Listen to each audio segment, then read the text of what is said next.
Hello, everyone, and welcome to this special edition of On the Record, where we are about to witness the dissolution of Parliament and the announcement of the date of the next general elections. I'm Jerome Sawyer, and this is special coverage this morning. Yesterday, we would have witnessed the proroguing of the House, which in effect ended a session of Parliament. What we are about to witness now is the dissolution of the House of Assembly and Parliament, which will automatically trigger an election. We take you now live to Parliament Square, where the Provost Marshal, the Commissioner of Police, Paul Roll, is about to read a proclamation from the Governor General. Good morning again, ladies and gentlemen. This morning I'm here to read a proclamation from the Governor General. I'll just do that and be out of your way. Commonwealth of the Bahamas.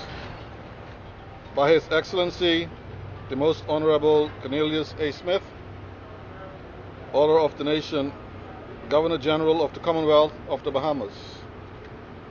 In exercise of the powers conferred upon the Governor General by Article 66(2) of the Constitution and acting in accordance with the advice of the Prime Minister, I, Cornelius A. Smith, Governor General of the Commonwealth of the Bahamas, do hereby proclaim that Parliament shall be and is hereby dissolved on the 19th day of August 2021, given under my hand and public seal of the Commonwealth of the Bahamas in the city of Nassau, the 19th day of August in the year of our Lord 2021, and in the 69th year of Her Majesty's reign.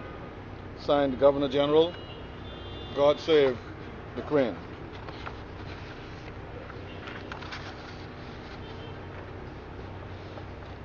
In the Commonwealth of the Bahamas, by His Excellency the Most Honorable Cornelius A. Smith, Order of the Nation, Governor General of the Commonwealth of the Bahamas.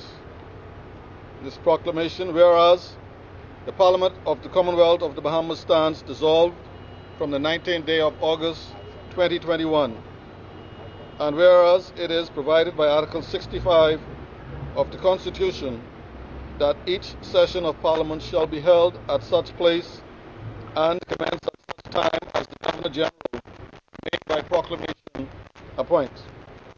Now, therefore, I, Cornelius A. Smith, Governor General of the Commonwealth of the Bahamas, acting in accordance with the advice of the Prime Minister, do hereby proclaim that the next session of Parliament shall be held in the city of Nassau, in the island of New Providence, on the 6th day of October 2021, and shall commence at 10 a.m. o'clock in the forenoon, given under my hand and public seal of the Commonwealth of the Bahamas in the city of Nassau, this 19th day of August in the year of our Lord 2021, and in the 69th year of Her Majesty's reign. Signed, our Governor General. God save the Queen. Thank you very much, ladies and gentlemen, and my duties here.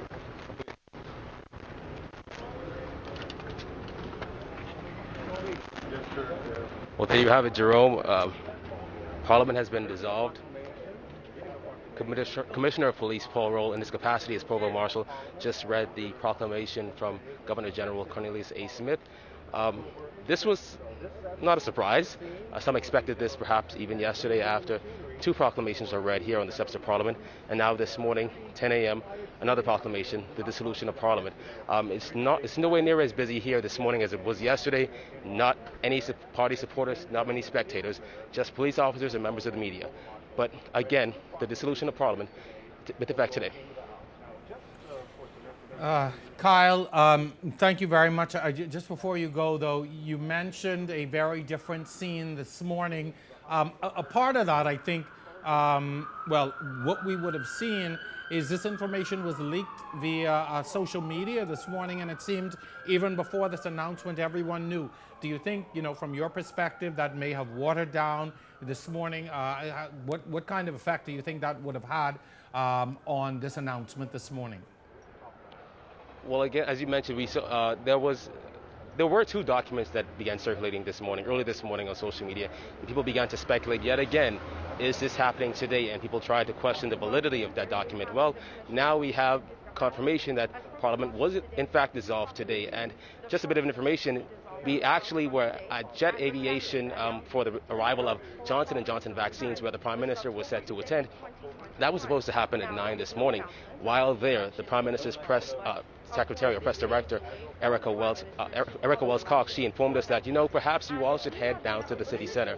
This is before police even put out a notice that we should head down here. And so we rallied the troops and we started to head down here. And that's when we were informed that another proclamation is coming out today. So we knew, in fact, by around 9:15 that something was going to happen today. Also in that proclamation, the reconvening of Parliament on and before October 6th, which also will indicate to us that an election is imminent. And so over the next few days, weeks, etc., parties will be in election mode. Any indication, Kyle, from the opposition groupings at this point? Any word on any statements that will be forthcoming from them? Any news of any news conferences at this point? What can we expect or have you heard of anything from those opposition groupings? We understand the opposition is set to put out a statement shortly. In addition, they're set to have a press conference, or the opposition leader is set to give an address at 5:30 p.m. We're not sure how sure that time is going to stick, but they do have something tentatively set for 5:30 p.m. Okay. Any sight of the speaker this morning? I know that he was very integral in our coverage yesterday, or, well, of course, Parliament is no more. But any word on from the speaker or any sight of him this morning? I walked inside the House of Assembly this morning, went inside to use the bathroom, came back outside, no sight of him at all in there. I'm not sure if he's in his office, but we saw no sight of House Speaker Halston Mootreat this morning as yet. All right, Kyle, thank you very much again. You would have heard the Provost Marshal, Police Commissioner Paul Roll, in his capacity as Provost Marshal, reading the proclamation to dissolve Parliament. Again, a dissolution now means that the life of Parliament has come to an end. Parliament that was convened in 2017 following the elections is no more.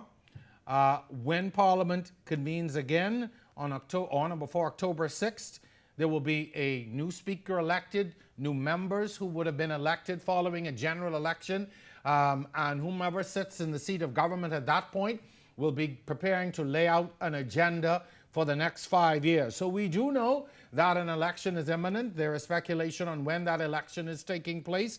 We understand middle of September.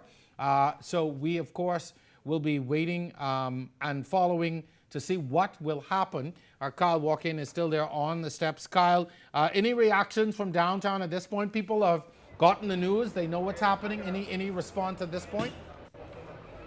Jerome, I honestly thought there were going to be a lot more people out here this morning, especially after those documents were leaked. But again, no party supporters, just members of the media, just police officers, and it was quick and seamless. The commissioner came up here on the steps of Parliament, he read the proclamations, and he left, and that was about it. Bay Street looks just as normal, but again, no activity, little to no activity, just members of the media and officers. Also yesterday, I'm going to let you go in a few minutes. Yesterday, we witnessed two proclamations being read, one at 9:30 and another one at 2 p.m. Any official word on why they were not both read at the same time, or has there been any explanation as to what would have happened? We knew that the Parliament was prorogued at 9:30, but then at 2 o'clock, we got another proclamation to say the new House would meet in September. That date again has moved. Any word on what would have happened yesterday, why both were not read at the same time? Still no official word as to what exactly went down yesterday. Again, we got the call to be here for 9:30 yesterday morning for the reading of the proclamation. That happened, and then another one happened at 2 o'clock leaving even more questions.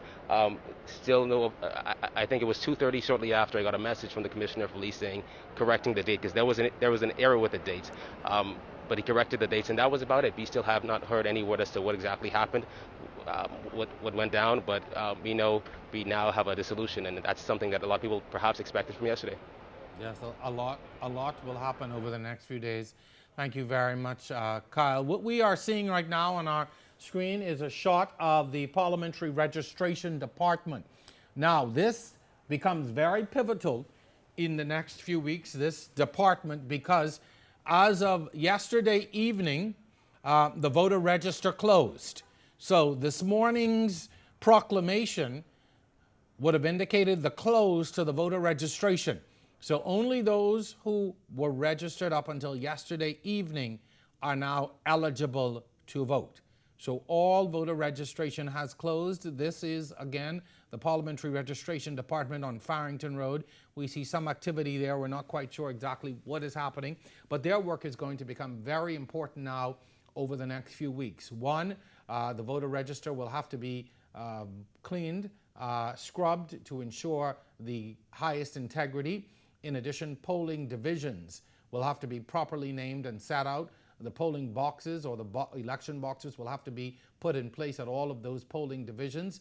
There is an anticipated advance poll that must happen. Even prior to that, there has to be an official nomination day where the candidates who have been selected will have to be nominated. That is a process that must take place in order for the election to happen. So even though a number of parties have named their candidates to the various constituencies, those candidates must now be formally nominated.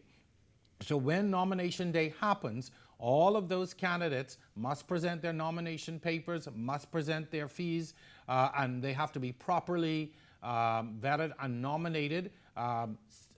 Even symbols have to be assigned to various parties or individuals. We do know, for the most part, the major parties and what their symbols are, but whenever you have new parties or independents, etc., those symbols must be assigned. So nomination day must now happen. Again, a lot can change between now and nomination day. Even though parties have ratified candidates and candidates have announced their candidacies, until they are officially nominated, they cannot appear on the ballot. Also coming up in this process will be the advanced poll. So in years gone by, you only had a select group, mainly armed forces, the police and defense force, would participate in a advanced poll. But in the past few elections, we have seen that advanced poll expanded to include quite a few other groupings. The Parliamentary Registration Department has made it clear that individuals over 65 will be allowed to vote in the advance poll as well. We are in a COVID-19 pandemic, so a lot has changed and a lot will be different. There are still a lot of unanswered questions as to how this election will play out, given all of the concerns we have, even with the emergency orders in place. And so there are lots of things, a lot of unknowns. So again, we'll be waiting to see the announcement on the advance poll and how that will work, who all will be eligible to participate. I would think that a lot more people will be eligible given the current situation that we are in. Again, what usually precedes this is a Boundaries Commission report. We did not really have any changes to the boundaries, even though the Speaker had submitted a document to the Governor General, which he alone signed, recommending some things that was not accepted per se. And so the boundaries as they are, or the constituencies as they are, will remain. And so a lot of work, a lot of discussion to take place over the next few days and weeks. We certainly will be here to bring all of that to you. Thank you so much for watching. When we come back, we're going to have more on the record.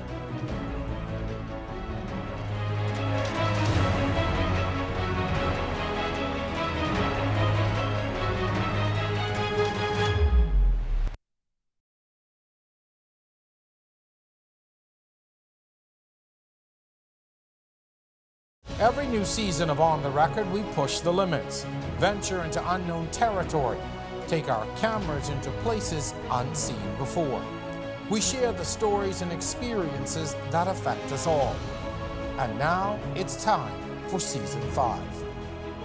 On the Record, Thursdays at 8 p.m. on RTV, cable channel 212, and streaming live on Facebook.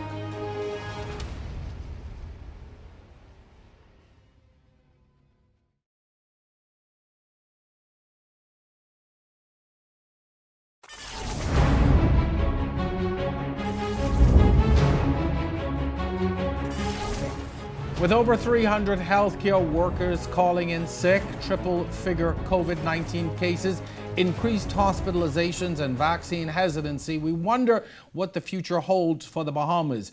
Welcome back to On the Record. I'm your host, Jerome Sawyer.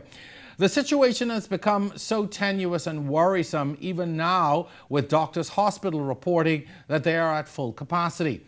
With major vaccine hesitancy, many are wondering, what does the future look like?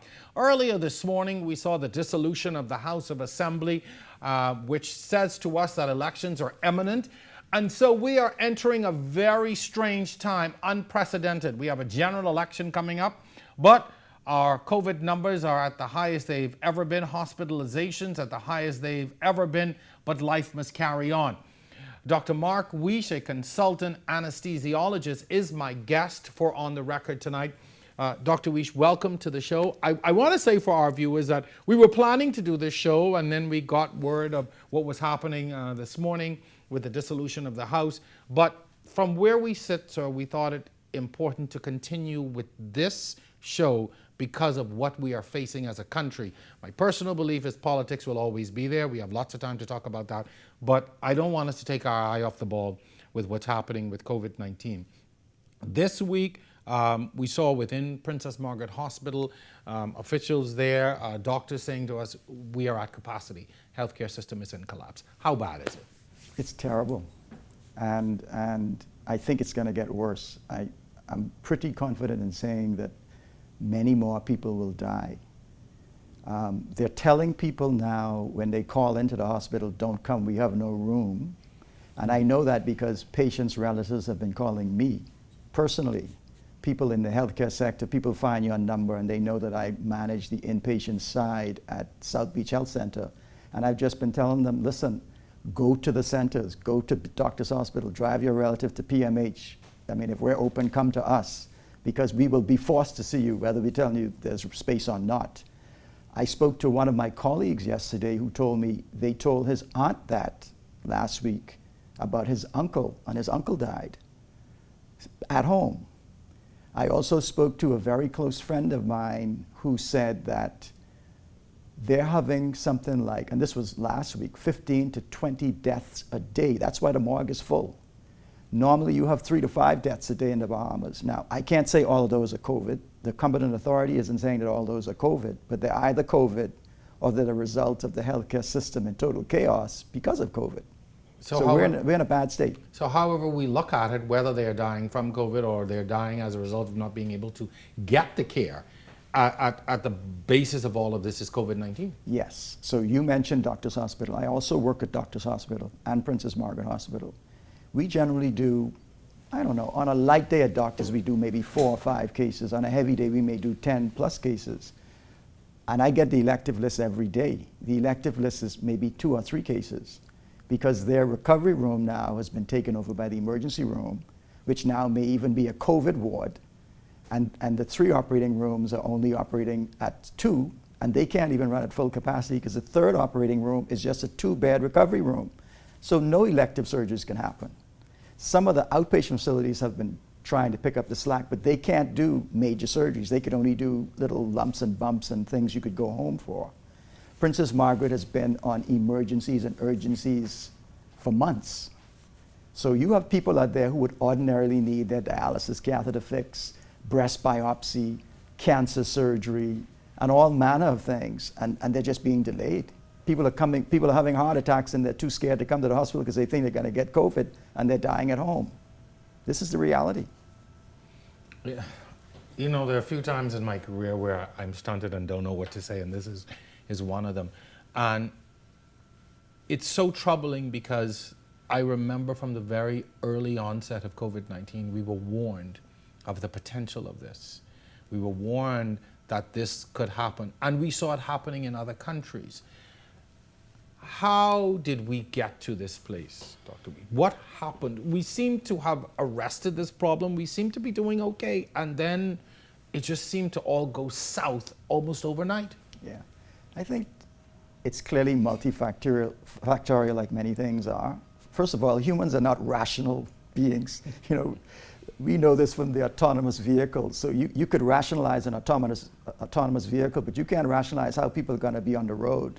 You have to always be guessing what is the person in front of me or the side of me is going to do. So we're not always rational. Sometimes when we get advice, it's hard to personalize that. And you don't really know it unless you feel it. So if it hasn't been happening to you, you feel it's far enough away. And that may have been okay when we had low numbers, or maybe even when we had the wild type virus.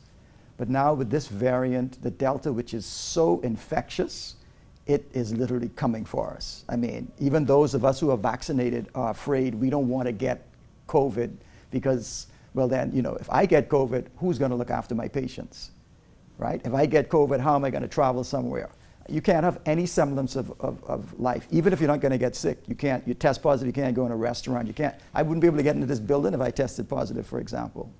So everyone is, and then I don't want to pass it on to my patients or to someone else. Mm-hmm. So all of us are afraid, and it went south because we were complacent.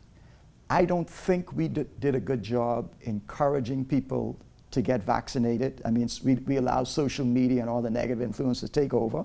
Part of that was because it's hard to say as a government, go get vaccinated if you don't have enough vaccines. I understand that. Mm-hmm. And part of it also is that this variant is just so infectious. I mean, it's literally extremely infectious. So let's talk facts for a moment, which is what we like to use as platform to do. Let's talk about the vaccinations and what vaccines will help to do in this instance. You mentioned outright as being, you're fully vaccinated, but it does not mean that you cannot catch COVID-19. Let's talk about the risk of the unvaccinated first. If you are unvaccinated, you have absolutely no protection for catching COVID. And that is whether it's going to just be present in your nostrils, cause an infection where you have just flu-like incidents or symptoms, or give you full-blown COVID, which is mostly a pneumonia and other things. And that's when you really need oxygen, and you may need a lot more things to happen to you. And the reason why I'm saying you have none, if you're unvaccinated, and especially if you hadn't been exposed with the wild type or the alpha type, in other words, you didn't have it before, which you may not know, because it's new. So it's not like all of us have had the flu over. I'm in my 50s. I've had numerous exposures to flu with my profession. I'm sure every month I get exposed to flu. So if a flu comes around, I have some protection. I don't necessarily need to get the vaccine this year, even though I get a flu vaccine every year. But with COVID, if you've never had it, it's going to get into you. How deep remains to be seen, but we know from studies that you're also more likely with this Delta variant to get very sick. This isn't the wild type. This isn't the wild type anymore. What do you say to those folks who say, well, you know, I'm not getting the vaccine, but I'm doing things to boost my immune system. I'm taking zinc, or I'm doing this, or, you know, I'm doing these things to protect myself. You know, what do you say to folks who say, you know, who are hesitant because, you know, they're doing some other things to protect themselves? I think healthy living is a great thing. And I think if you're fit, if you get very sick from almost anything, you're more likely to survive. But you reap the benefits of that from years of healthy living. You don't go, I'm 300 pounds, I'm a diabetic, I have hypertension, and I'm taking zinc. You know, the cat is out of the bag now, right?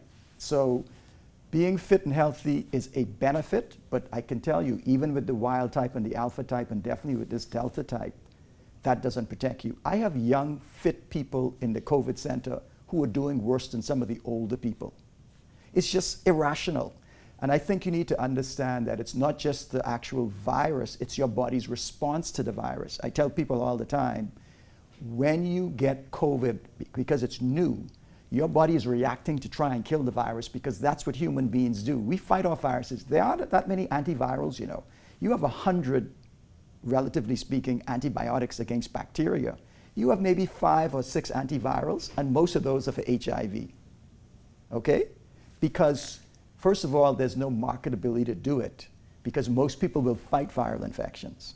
And that's what your body does. But when your body sees something new, it's literally using a machine gun to kill it. It's not like you're using a high-powered rifle with a sight and you can just shoot it. Like, for example, if you've had the virus, or if you've had a vaccine, you get more of a one-shot target. But if you've never had it, your body is shooting Gatling gun bullets at your lung and everything else, and that's where the injury occurs. It's the inflammation as a result of your own body fighting it that causes a lot of problems. And young, healthy people provide a very good immune response. Interesting. So we've talked about the unvaccinated. So let's talk about those of us who are vaccinated, partially or fully vaccinated. We are still susceptible to COVID-19, and let's make that clear. But you know, what are the risks to those of us who are vaccinated? So facts. Dr. Dal Reed just did a presentation, I don't remember, it was the weekend or just before the weekend, Over the and weekend. she showed the numbers, which is the patients getting sick, being admitted and dying are overwhelmingly unvaccinated. The 1 or 2 that are showing up with problems are the partially vaccinated, which is not a surprise. AstraZeneca only gives you about 49–50% protection from from contracting the illness, and this is the wild and alpha type, all right, if you're partially vaccinated. It's higher for severe illness. AstraZeneca gives you about 79–80% if you've gotten both vaccines from getting the infection, and almost 100 for severe illness. So what you're seeing is if there are, let's say, 20 people having a problem that are unvaccinated, you may see 1 with the partial and maybe none or half of 1 for the fully vaccinated. So you could get sick. You're not likely to get very sick.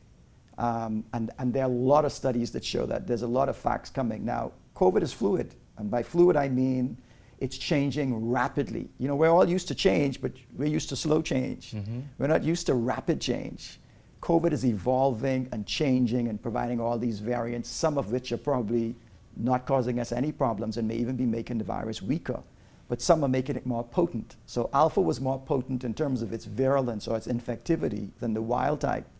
And delta is off the charts. So delta is 1,000 times more virulent than the wild type. So if you had 1 virus in your nose when you got the wild type a year ago, you're having 1,000 in your nose with delta. And this is the problem. So it's overwhelming the local immune system. So you may get a cold-like symptoms. You may get, if you're fully vaccinated, you may lose your sense of smell. But it's not likely you're going to get it invading into you and causing a pneumonia and severe illness, which would lead to hospitalization, going on a ventilator, or even dying. And you're really dying because a lot of that is just lack of oxygen. You need extra oxygen when you have a pneumonia. And if you don't have it and you're home, you could have a heart attack, a stroke, and just die. Well, we're going to take a break, but I've got to ask this question. Describe to us what patients are going through in the hospital. People who are unvaccinated, who are being admitted. What are they facing in the hospital? What do the illnesses look like in the hospital, in the center where you're at? So, first of all, you have to be lucky enough to get some oxygen. You know, Doctors Hospital ran out of oxygen the other day. If you don't get oxygen and you're not hydrated, you feel terrible. You can't breathe, you're weak. One of the problems is because the major systemic symptoms is pneumonia, you literally feel like you're drowning. And that causes a lot of fear and consternation.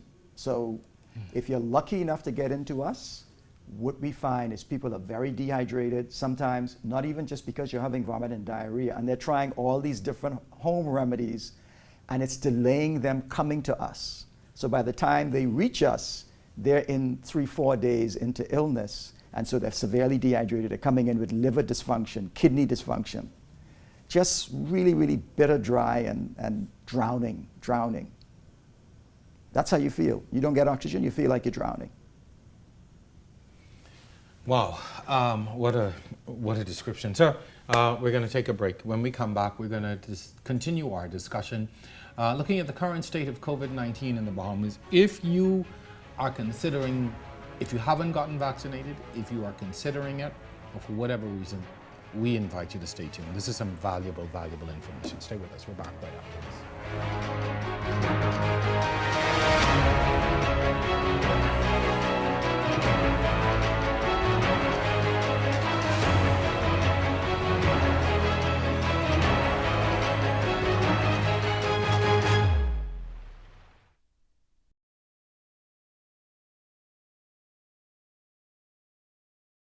Every new season of On the Record, we push the limits, venture into unknown territory, take our cameras into places unseen before. We share the stories and experiences that affect us all. And now it's time for Season 5. On the Record, Thursdays at 8 p.m. on RTV, cable channel 212, and streaming live on Facebook.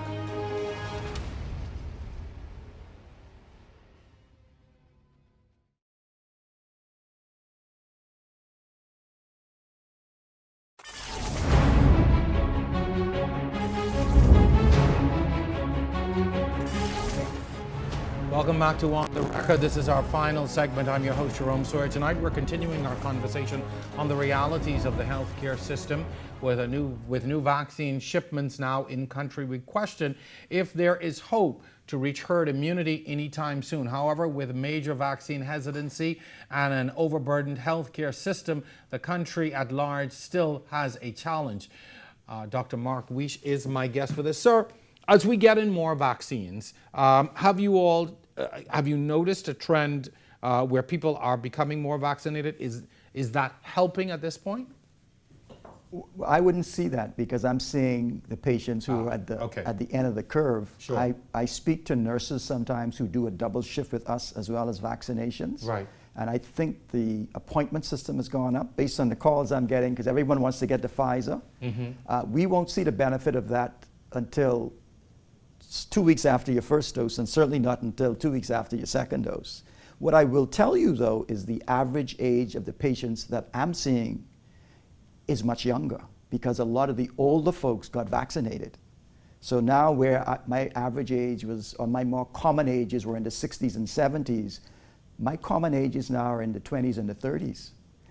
In this last month, I had at least 6 or 7 20-year-olds, between 20 and 28-year-old, who was in the COVID center. Prior to that, I may have seen 1 or 2 or 3 in the previous year. Wow. When you are hospitalized, and you would have described to us what it really takes for you to get hospitalized, what are your chances of survival once you get into hospital? It depends. Mm-hmm. So to some degree, it's you. You made mention about taking vitamins and whatnot. So if you carry a pre-existing condition where studies and facts have shown puts you at increased risk, so uncontrolled diabetes, uncontrolled hypertension, kidney disease, heart disease, significant obesity, just poor general health, in any condition that puts you at increased risk.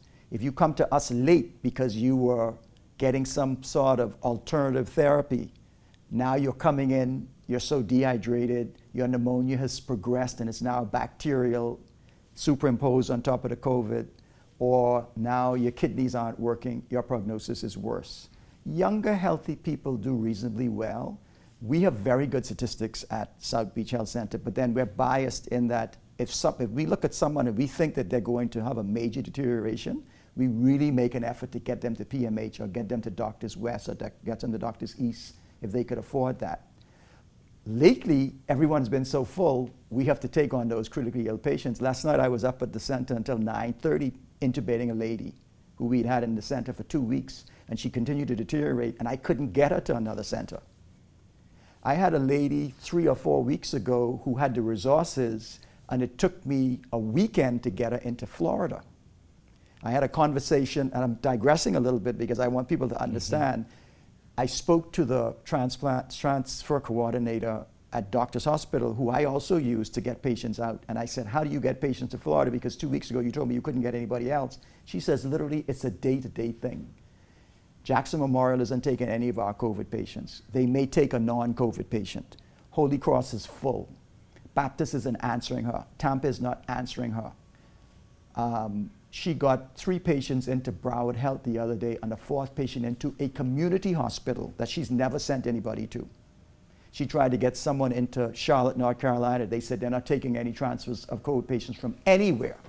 I'm glad you brought that up because that was on my list to talk to you about. We cannot even now airlift people out of the Bahamas to get health care. It is very difficult. It takes, normally to transfer a patient, depending on luck and environment, may take 24 hours. So if you tell me I'm having a heart attack, I want to go to Jackson, pre-COVID, it would take at a minimum 12 hours, more likely 24 to 36 hours to get you out, depending on the scenario. Because if it was a heart attack, they could try and get you out in 12 hours. Yeah. If it's something else that could wait a day, you're on the back of the air ambulance list.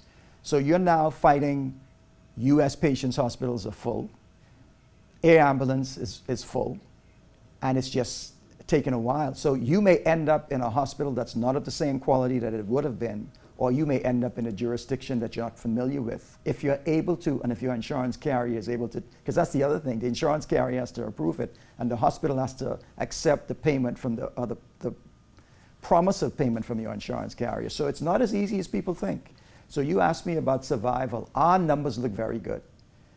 If we have to put someone on a ventilator and we can't transfer them, our numbers prior to 4 weeks ago were dismal. So we would intubate someone, meaning you've gotten beyond just needing regular oxygen and even the high flow oxygen, which provides a lot of oxygen and support, but you don't have to have the tube in your mouth. If we have to put the tube in your mouth and put you on a breathing machine in the South Beach Health Center, we had a terrible record because we only did it on 4 or 5 people that we had to keep. Well, I should say 3 or 4. All of them died. But the people who we did intubate and got to Doctors West or to the legacy unit at PMH, they survived, at least initially. We now actually have a man we've had there for 4 weeks.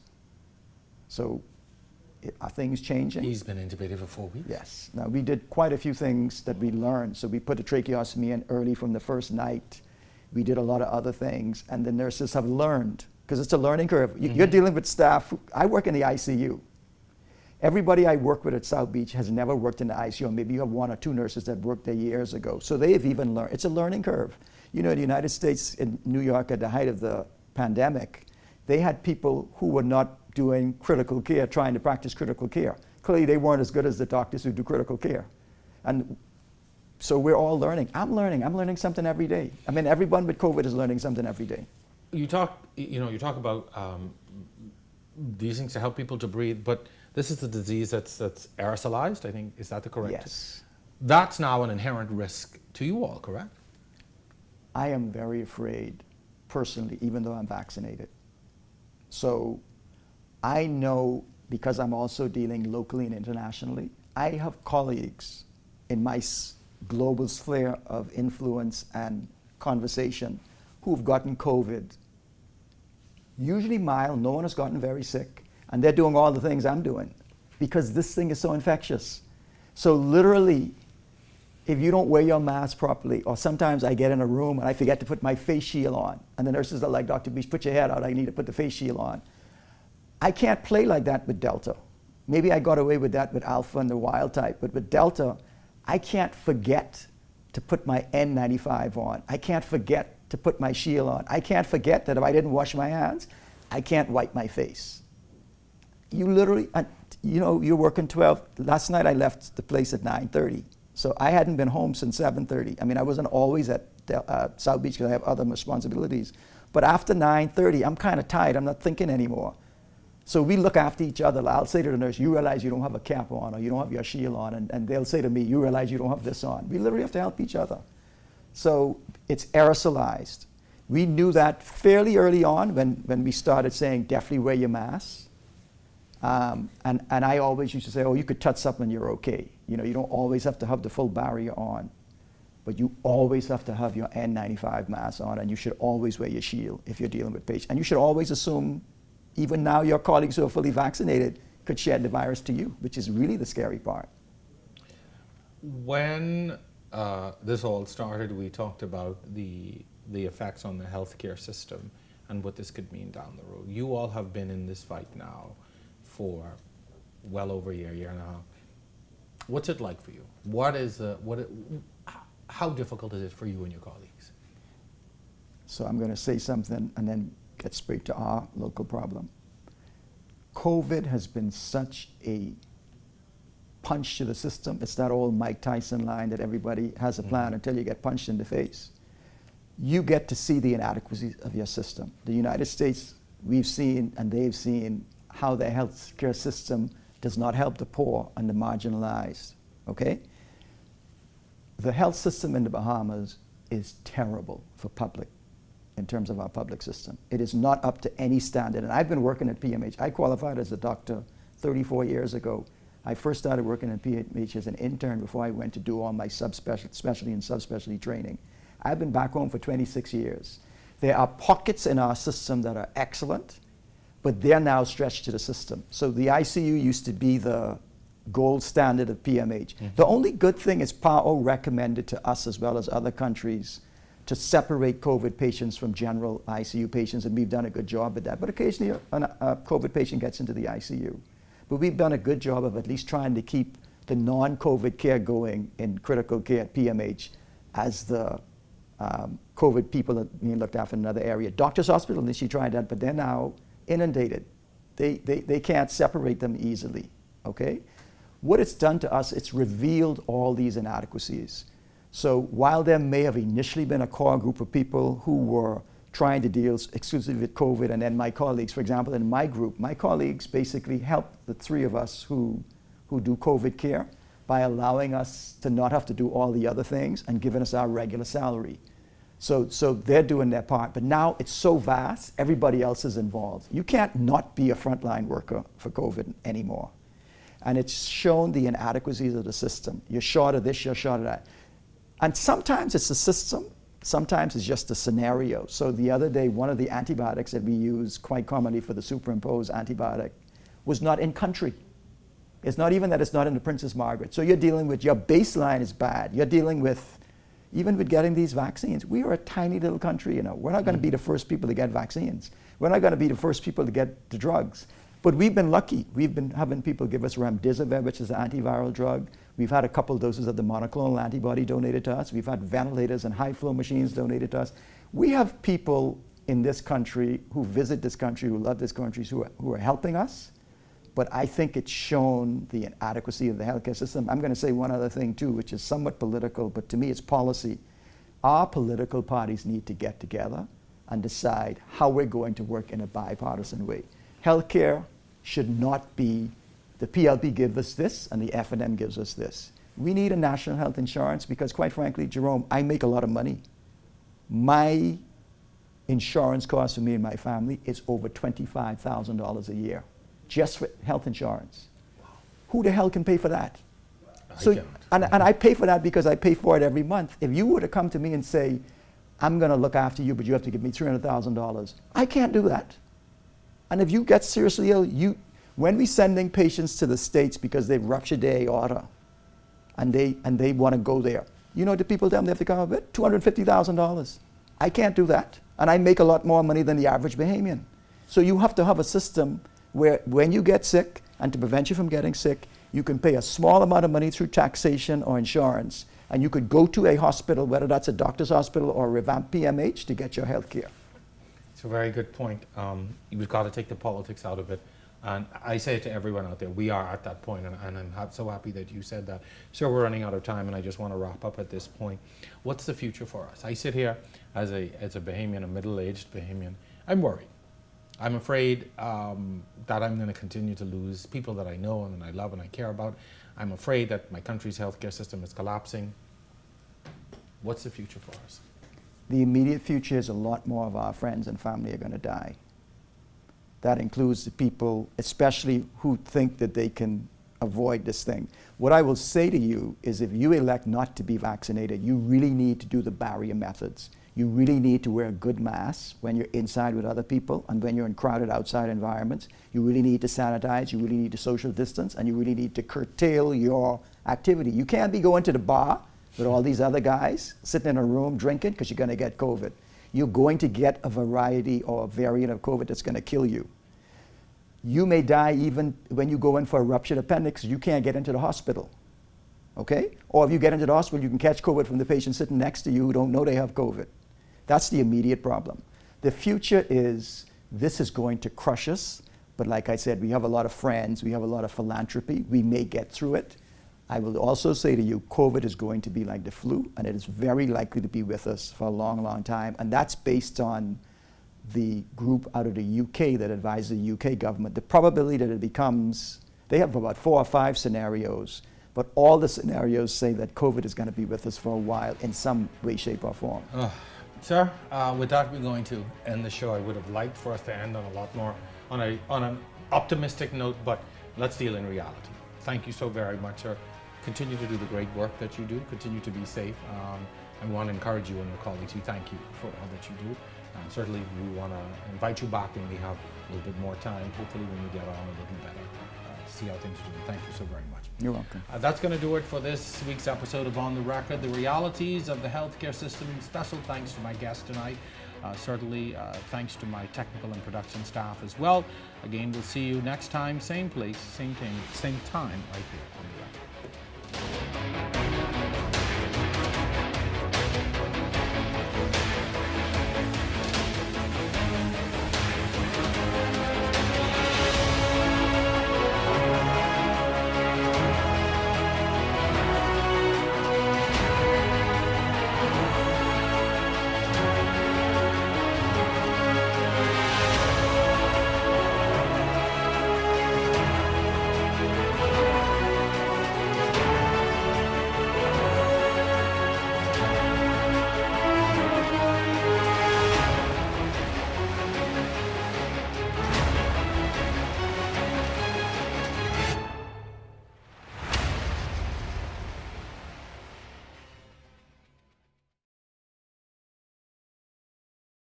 Every new season of On the Record, we push the limits, venture into unknown territory, take our cameras into places unseen before.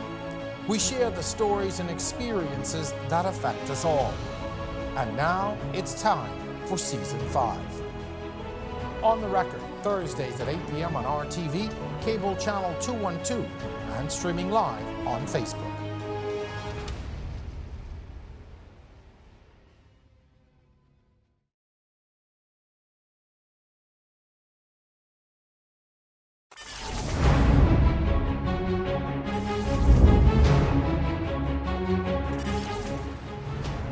Hello and welcome to RTV's continuing coverage of today's event. Just a few moments ago, or earlier this morning, pardon me, we saw the reading of the proclamation for the dissolution of the House of Assembly. We are preparing now for a national address coming from Prime Minister, the Right Honourable Hubert Minnis, who will be addressing the nation on the way forward following the dissolution of the House of Assembly just about an hour ago this morning at 10 o'clock. And what is to happen, we do anticipate quite a few announcements coming out of that address relative to the elections, as well as what will happen generally as the country continues to grapple with the surge in COVID-19 cases and the collapse of the healthcare system as a result of that. So in just a few moments, we will be going to the Prime Minister's national address. As we said earlier this morning, the dissolution of the House of Assembly automatically triggers general elections. Now that the life of Parliament has come to an end, the next stage will be to elect a government. And that has to take place within a specific period of time. The proclamation that we heard this morning also gave a date on when Parliament must be convened. And so the election must take place within that time period. And we take you now to the Prime Minister's address. We live in a vibrant parliamentary democracy, secured by our founders for the promotion of the common good and the general welfare. Our rich democratic heritage includes free and fair elections, through which the people choose their representatives. Earlier today, Parliament was dissolved. It is time for you, the people, to choose who you will elect to form the next government of the Commonwealth of the Bahamas. For the past year and a half, we have battled the COVID-19 pandemic together. This is the worst public health crisis in our modern history. This deadly virus has killed millions of people around the world and made hundreds of millions of others sick. Here at home, many of our loved ones have died or fallen ill. You have worked with my government and the public health team, abiding by the rules and doing your best to help to protect lives and livelihoods. I thank you for partnering with us on this difficult journey. Dear fellow Bahamians, on Wednesday, August 11th, I announced in the House of Assembly that the United States of America donated 397,000 doses of the Pfizer vaccine to the Bahamas. We received 128,000 of those doses the following day. The Bahamas received earlier today 38,400 doses of the one-shot Johnson & Johnson vaccine. These doses are in addition to the AstraZeneca vaccines we received over the past few months. In total, including doses received and those arriving in the country weeks, the Bahamas was able to secure well in excess of 550,000 doses of the life-saving vaccines. We can now vaccinate ourselves out of the emergency phase of the pandemic. This does not mean the pandemic will quickly go away.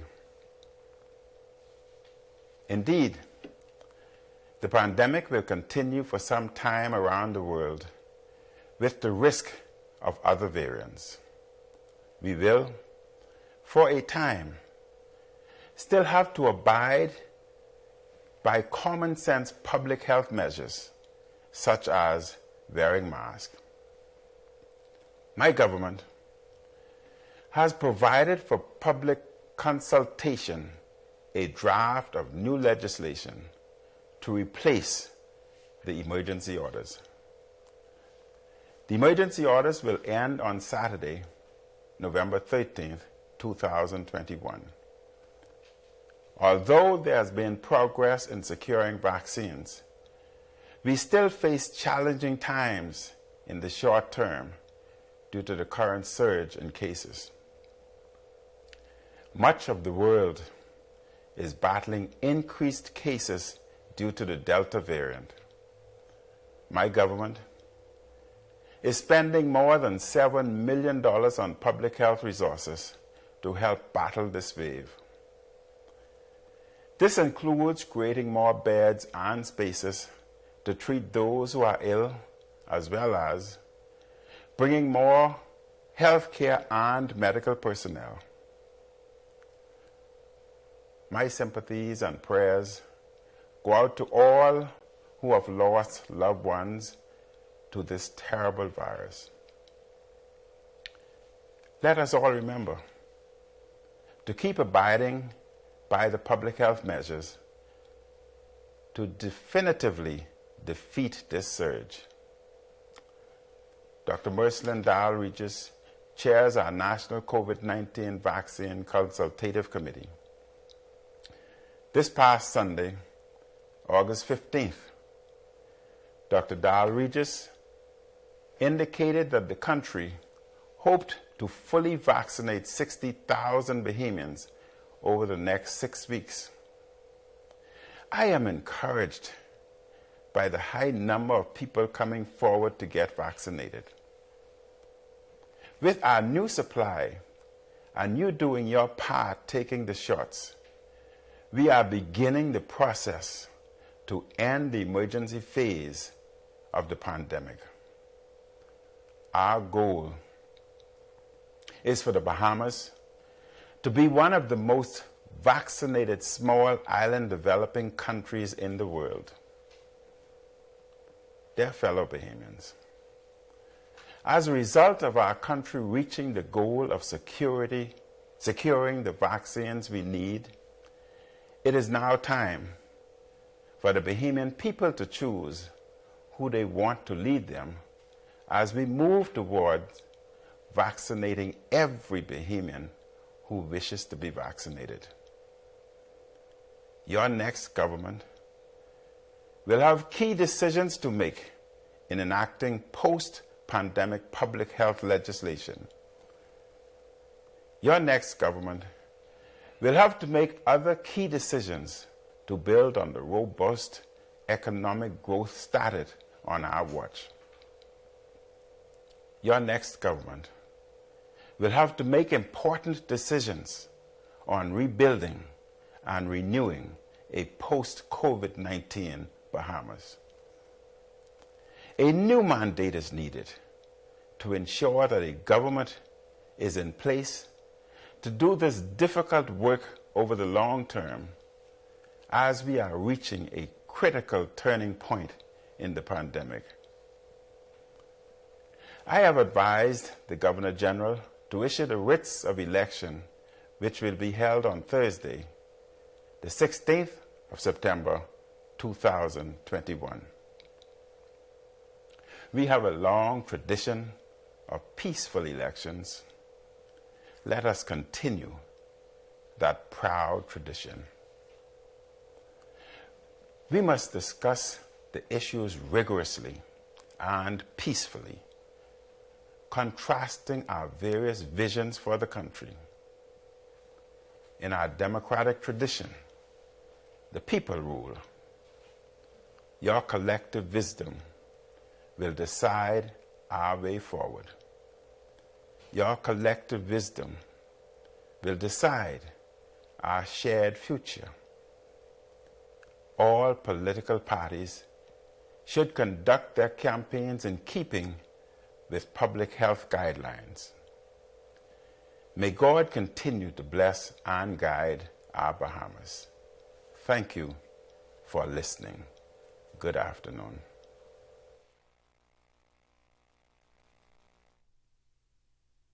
The national address given by the Prime Minister. He, in effect, announced the election date for the 16th of September, and he has announced that he has given, or has ordered or has asked, the Governor General to issue the writs of election, calling on all political parties to conduct themselves peacefully, also within the proper COVID protocols. This is an unprecedented time for us. Elections will not look as they have looked in the past, and we must all do our part to continue to be safe, but certainly to conduct fair elections on that date as well. So this morning has been very eventful with the dissolution of the House of Assembly, and now with the address and confirmation of the election date on September 16th. In the next few days and weeks, we certainly will be moving towards seeing those elections, and from our perspective as a network, we certainly will be doing our part to ensure that you receive the information that you need to help you to make informed decisions. And it is up to you, the Bahamian people, to elect the next government of the Bahamas. And certainly we will be here to guide you through that process. A lot of questions still out there about how this process would work given the conditions that we find ourselves under. So for now, I'm Jerome Sawyer on behalf of all of us here at the RTV Network. Thank you so much for watching.